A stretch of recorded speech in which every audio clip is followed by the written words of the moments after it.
Ma-maintain po natin yung momentum.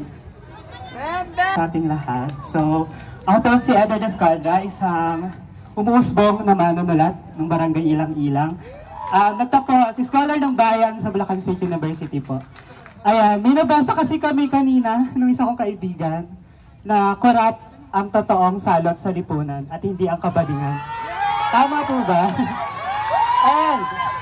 At naniniwala po ba tayo na there's no pride in corruption? Tama po ba? So ayan, bilang kabataan ng Barangay Ilang-Ilang, kahit kumakatawan sa LGBTQIA+ community ng Giginto, Bulacan, naniniwala tayo na ang korupsyon naman talaga ay hindi dapat nating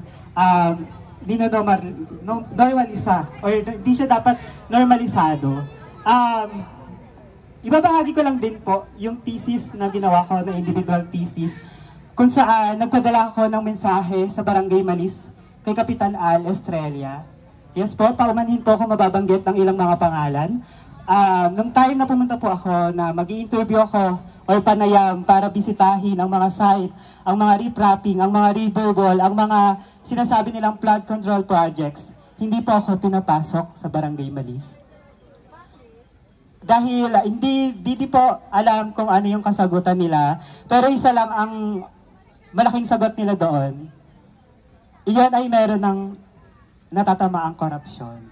Kasi kung walang pagbabawal sa pag-i-interview sa mga kapwa natin mamamayan, hindi naman nila itatago or may transparency dapat sa mga proyekto ng gobyerno dahil karapatan natin yon na malaman. At bilang isang parte ng LGBTQIA+ community, dapat hindi lang dito natatapos ang pagtindig.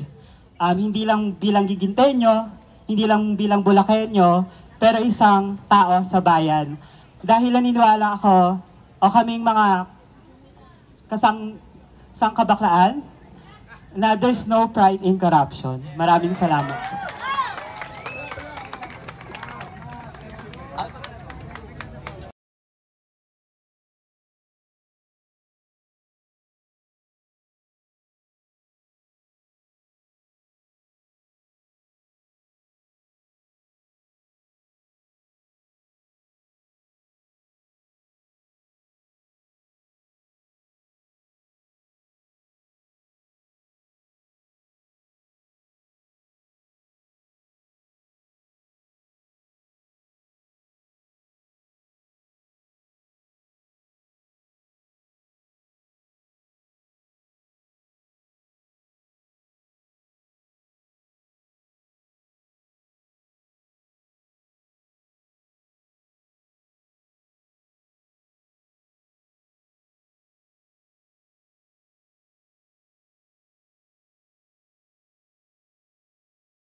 Pero sa merkado, presyo'y sobra. Trabahador. Pero bilang taga-Bukawi, sangkot mismo ang mamamayan ng Bukawi ko sa nakatira si Senator Joel Villanueva, si D.E. Alcantara at si Bryce Hernandez ng DPWH. Sumama kami ngayon dito sa Giginto para tumindig sa inyo at titindig din kami sa aming bayan para panagutin ng mga kung saan pa mismo nakatira ang mga sangkot na DPWH at senador na mismo na dapat naglilingkod sa bayan. Di dapat matapos ito ang rally natin kung dapat tayo mag-rally ng linggo-linggo, buwan-buwan, taon-taon! Dapat natin panagutin ang mga walang yan. DPWH, di putang walang iyak, kurakot!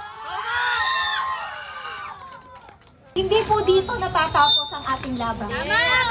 Mananatiling bukas ang